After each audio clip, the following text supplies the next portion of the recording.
Today, we have special guest Howard Beck. We're going to talk about who won and who lost the Bradley Beal trade. Will KP opt in? And Chris Paul, is he staying in DC or is he speed walking his way out of the 202? Next on Locked On Wizards. You are Locked On Wizards, your daily Washington Wizards podcast. Part of the Locked On Podcast Network.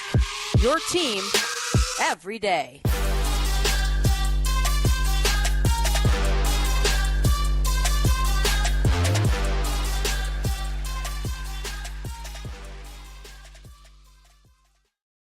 Thank you for making Locked On Wizards your first listen every day. We are free and available wherever you get your podcasts and on YouTube, part of the Locked On Podcast Network, your team every single day. And today's episode is brought to you by Birddogs. Go to birddogs.com/LockedOnNBA and they'll throw in a free custom Birddogs Yeti style tumbler with every single order. And again, today we have special guest, Mr. Howard Beck. How you doing today, sir?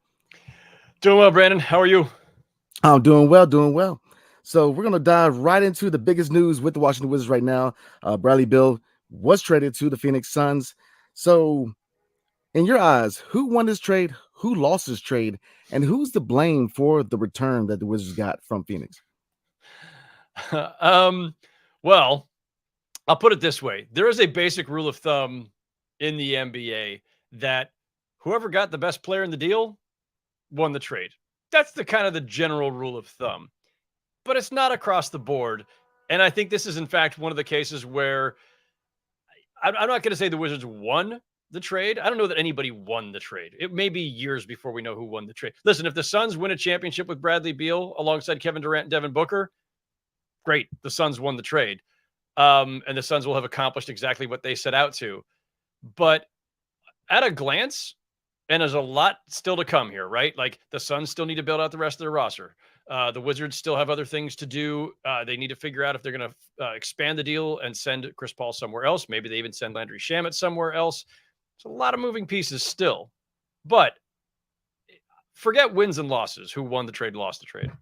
I like the trade more for Washington than I do for Phoenix. And I'm doing Locked On Suns later today, and I will certainly say the same thing there if asked. I am not pandering to the audience. I like this more for the Wizards because of this. The Wizards have a very clear agenda under Michael Winger and his new front office. It's basically flush this era down the toilet and start over, something that they should have done 50 times by now. He has been given the license that Tommy Shepard and Ernie Grunfeld did not have. So it's not entirely on those front offices. Ted Leonsis was stubbornly sticking to this kind of, treading water kind of plan where they were never going to tear down. They were never going to, try to just start over. They were always going to stick with John Wall. They were always going to stick with Bradley Beal until the bitter end. And so that's how they got in this mess. So I like this for the Wizards because they're getting the fresh start that has been long overdue. And that contract is brutal. The no trade clause made it even more so. Having that contract was an albatross that the Wizards could not move forward from until they jettisoned it. Having that contract now in Phoenix means that, great, maybe they've got the upside of a championship because they have Kevin Durant and Devin Booker. They were already contenders, I'd say, plausible contenders before this deal. And there's a number of ways they could have gone from here rather than Beal. But they've just taken on what is now the most onerous contract in the NBA. So I can't sit here and do backflips for what the Suns did in getting a third star because of the contract, because of Beal's injury history, because of the decline in his three-point shooting the last couple of years. Maybe that bounces back next to two other stars. The Suns still have a lot of work to do. And so and that'll happen. And we'll reevaluate this trade in a week, 2 weeks, 2 months, 3 months. But at the moment, while the Suns technically win the trade by getting the best player, I like it more for the Wizards. You asked about blame, so let me just hit that real quick. And I've kind of already hinted at this. Like it's Ted Leonsis. It's the owner. The owner never wanted. He wanted to keep Bradley Beal at all costs. At all costs meant max extensions every time he was eligible. And it meant a no trade clause that they never should have given him. And because of those things, because of the scale of that contract and because of the no trade clause, it meant that you were going to get a bad return. Like you asked the question, who's to blame for this terrible return? It's not a terrible return in context. If Bradley Beal were making or averaging like 20, 25, 30 million instead of 40, 45, 50, and topping out at 57 million, you could have gotten more back. If he didn't have the no trade clause and they could have marketed him, shopped him to the entire league, you would have gotten more back. If he didn't have the injury history, you could have gotten more back. So they got the trade they could make. And listen, when you evaluate a trade, you have to consider what the team has in mind. And what the Wizards have in mind is not just clearing the decks, but just having some flexibility, cap room, the chance to start fresh. And they needed to do this quickly because what if the Suns went a different direction and now they're off the board and it's one of the places that Bradley Beal would have accepted a trade to? What if the Suns, I'm not saying we're going to get Damian Lillard, but what if they just decided we're going to go for multiple players instead of one big star? Or what if another star became available? What if it was, who knows? Karl Anthony Towns. The Wizards acted quickly and made the best deal they could make under the context of everything I just laid out. So it's a good deal in context. And again, they still might get a better quote unquote return out of this thing because they might still be able to flip Chris Paul for other assets. Yeah, looking at who won, who lost this trade, I totally agree. The Wizards, in my opinion, it's kind of 50-50, depending where Phoenix goes, how successful they are with their new big three. But getting his contract off the books is a big win for the Wizards because, again, that contract is a monster. And then you add in the no trade clause, the 15% trade kicker, which he waived. But, I think that's the biggest plus here for the Washington Wizards because, yes, in hindsight, the fan base is looking at the return and saying, we could have got more. But me personally, I'm not surprised. As soon as he signed that contract, I knew that this contract was going to be hard to get off.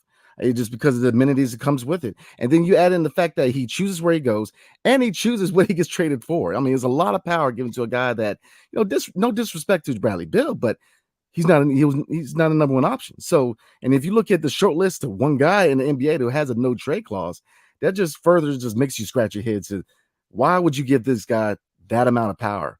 But again, I agree with you. Getting his contract off the books is a big plus for the Washington Wizards. So we're going to jump right into KP and whether he will opt in. And if he does, is he a tradable asset? And Monte Morris and Deni Avdija, are they tradable? But before we do, today's episode is brought to you by Birddogs.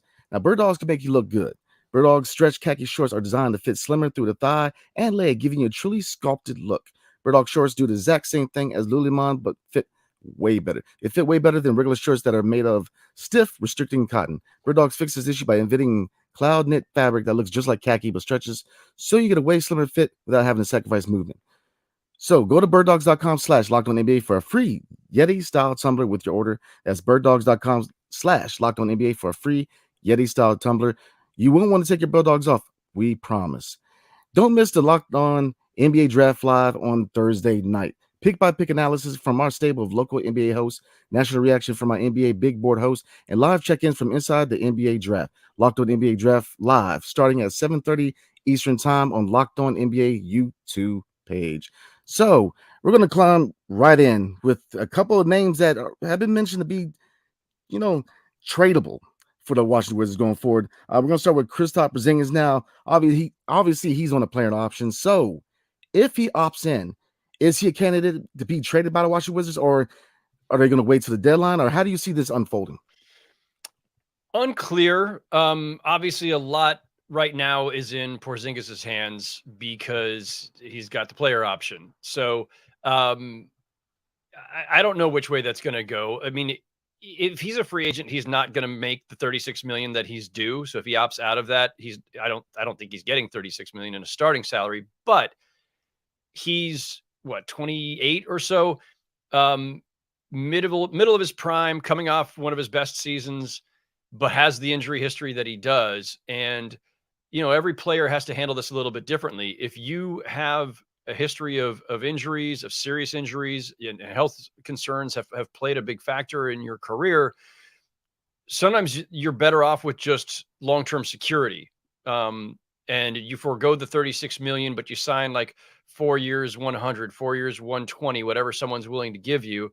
And, you net out better, by the total number, right? You take the short term hit in terms of the first year salary, but you make it up and more by just locking in that security, because there's no guarantee that if you opt into the 36, that you're going to make it through another season healthy, and your market value, could be much lower a year from now. Could also be higher, especially with the cap continuing to climb and new national TV deal coming up in a couple of years. But that's the decision that only Porzingis and his representation can make. So I don't know where that's going to go. I could see that going either direction. I will say this. To me, one way or another, he's going to be on another team by no later than, end of February. He's either opting out and signing somewhere else, opting out and re-signing with the Wizards because you don't want to lose an asset for nothing. And maybe they do, maybe they'll just decide, you know what, we don't want to take the chance that we re-up him on like a 4-year deal, and then he gets hurt again and it screws up our rebuild by still having him here, right? So if he opts out, maybe they don't try to re-sign him. But I think in today's NBA, more often than not, again, you're trying to preserve your assets, protect your assets, and make sure that you never lose anybody of value for nothing. So I could see if he opts in, you're going to trade him as soon as he's eligible to be traded, because he'll be on an expiring deal and he'll be attractive to a lot of teams. If he opts out, you could re-sign him and trade him later, or you use him in a sign and trade. And that is, I think, a strong possibility too. And if I had to guess, I think a sign and trade involving Porzingis seems like the most likely option. The second most likely is that I think that he opts in and they trade him once he's opted in. But one way or another, you're trading him because, and this is not to say that I'm not diminishing his value. In fact, I think he has value, but he has more value to teams that are trying to compete in the near term. You're not building around Porzingis at this stage. You're tearing this thing down to the studs. You're going to rebuild around youth and picks, and being opportunistic with your cap room at a time when, and this is, by the way, to go back to the trade wins and losses, who won, who lost, and all the things that come with the trade. The NBA is about to move into this new era under this new CBA where a bunch of teams are going to be coming up against the luxury tax and this second apron and all these penalties that come with it. A lot of teams are going to be looking to dump salary. And when you're dumping salary, you're usually trying to induce other teams to take the bad contracts, which means the team that has cap room can say, oh, sure, we'll take that bad contract off your hands. Send us a first round pick with it, or a bunch of seconds, or a young player, or whatever. The Wizards are putting themselves in a position to be very opportunistic. And Michael Winger has great experience with that, because that's what the Clippers did for a long time before they eventually got Kawhi Leonard and Paul George to come. So, not having big contracts on the books, having the freedom to use your cap room in other creative ways is also helpful. So you're not locking into Porzingis because he's more valuable to a team that's trying to compete now. And the Wizards have just bought themselves a, 2, 3, 4 year window of rebuilding. So I think that's the likelihood there. One way or another, Porzingis is in another uniform. If not by the end of the summer, then certainly by the early part of the season. Yeah, I agree with you, man. I think that the best course of action is for him to opt into his player option so they can flip him, because really at this stage, if you look at, all right, Bradley Beal left for practically nothing. And then Kyle Kuzma, there's teams out there who have interest in him who do not necessarily need to do a sign and trade with the Wizards to obtain him. People can outright sign Kyle Kuzma. So you very well can see him being moved for nothing in return for the Wizards. So you have to get some assets from Kristaps Porzingis, because, the solid three, big three, whatever you want to call them, if they're going to go elsewhere, you have to get some kind of assets back. But you made a comment that really resonates with me, is that bringing on bad contracts and accumulating picks. Under Tommy Shepard, I would be very terrified if going to a rebuild. But with Michael Winger and Will Dawkins and Travis Schlenk, this front office has competency in there. They know what they're doing. They know how to evaluate talent. They know how to get the most out of the draft picks. So I think, yes, the Wizards are putting themselves, one, in a position to rebuild, a total rebuild, but two, like you said, to be flexible. That's something we have not always been in DC. Flexibility is something that it helps rebuilds along. So I like the concept of bringing on bad contracts. Now, there's been a few people that said Ben Simmons. I don't know about that, but but I definitely agree with that sentiment that keeping us flexible and the ability to get assets, get picks, and I I really like us going into a rebuild because again we have a competent front office. So looking at a couple other names that are on expiring contracts. Monte Morris and Deni Avdija. What is the interest around the league for Monte Morris and Deni, and what is the likelihood that either one of them gets traded? Hard to say. There's we're moving in that time of year where there's going to be a lot of reshuffling, and I think before you even get to the question of whether those guys could be traded or what you could get for them, it's more a question of like, what do the Wizards want to do in this first season of having, started the teardown, right? So Beal is gone. Kuzma probably will be gone. Porzingis, as I say, my best guess is that he'll be gone, if not immediately, then sometime in the next several months.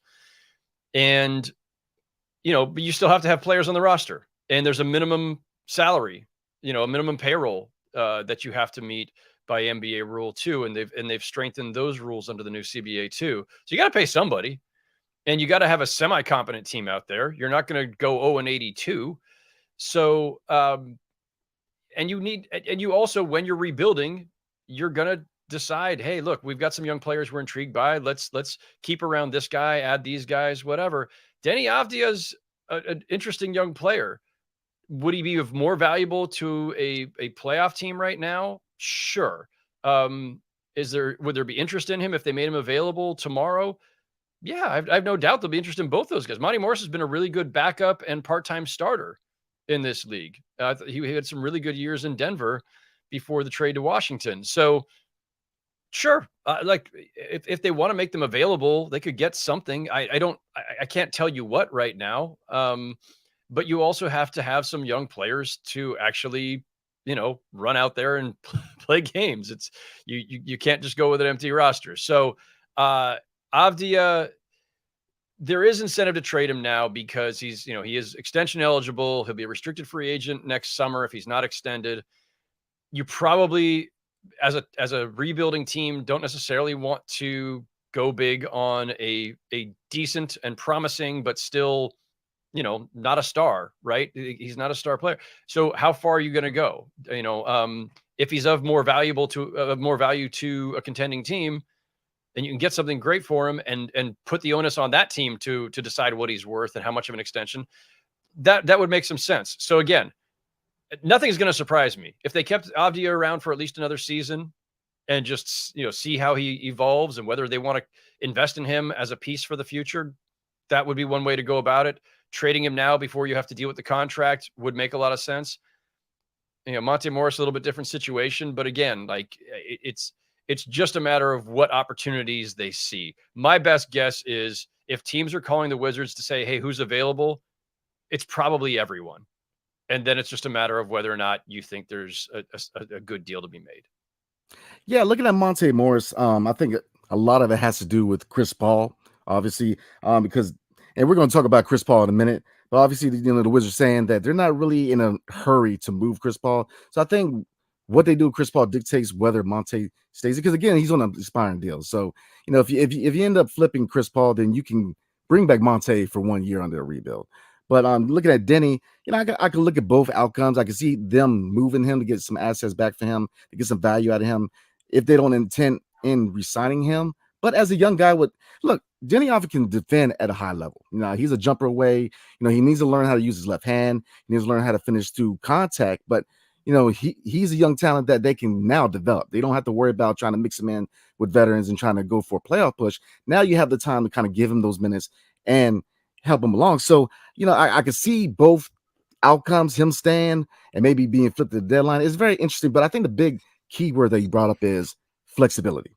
We have flexibility now. We're not tied down to a big contract, and that's, again, a big win for this franchise as far as getting rid of Bradley Beal's contract, because now we have flexibility and we're not trying to, work around that contract and surround him with talent. So we're going to get into Chris Paul and whether he stays in the 202 or he's moved in another deal to a contender. But before we do, today's episode is brought to you by eBay Motors. For a championship team, it's all about making sure every player is a perfect fit. It's the same when it comes to your vehicle. Every part needs to fit just right. So the next time you need parts and accessories, hit eBay Motors. With eBay Guaranteed Fit, you can be sure every part you need fits right the first time around. Just add your ride to my garage and look for the green check to know which part will fit or your money back. Because just like in sports, confidence is the name of the game when you shop on eBay Motors. And with over 122 million parts to choose from, you'll be back in the game in no time. After all, it's easy to bring home a win when the right parts are guaranteed. Get the right parts, the right fit, and the right prices on ebaymotors.com. Let's ride. eBay Guaranteed Fit, only available to U.S. customers. Eligible items only. Exclusions apply. So before we roll, obviously the key acquisition from the Phoenix Suns was Chris Paul. Now the Wizards, they're trying to leave that Bradley Beal trade open for a 3-team trade, see if they can flip Chris Paul to a contender. And maybe he's definitely a buyout candidate, but they've also said that they're not in a hurry to move him. And so at this point, do you see him staying and maybe being a mentor to a young guard, especially if they go in the draft tomorrow and pick up an Anthony Black or Casey Wallace? Or do you definitely see him on the move? Chris Paul's not going to play a minute for the Wizards. I'd be shocked. I would be absolutely shocked for a bunch of reasons. And it's not just because they're rebuilding and he's at the end of his career and probably would like to be somewhere where he can chase a title. Chris Paul's family is still in LA. And, being in Phoenix was, something he could do, he could navigate because it's a quick hop over to LA. But, I'd heard even back in mid-season when there were rumors of a possible Chris Paul deal, I think it was to the Nets at that time. And someone had told me like, Chris Paul's not going anywhere, that moves him even further from his family. So I don't see Chris Paul on the Bucks or the Celtics. I don't see him on the Wizards. I don't see him anywhere other than as close as possible to California or in California. So maybe they can find a way to rope in the Clippers or the Lakers in a deal. I'm not sure. Like, there's plenty of ways to make it work with the Clippers and their salaries. Plus, Michael Winger's relationship with the Clippers, I think, would probably help grease the wheels there. The Lakers, I'm not sure how they pull it off. It would be difficult. And even in the Clippers scenario, which, even if that's the most logical one and kind of a poetic one for him to go back to the Clippers, where obviously, he led the Lob City era, which, kind of put the Clippers on the map before this group ever arrived.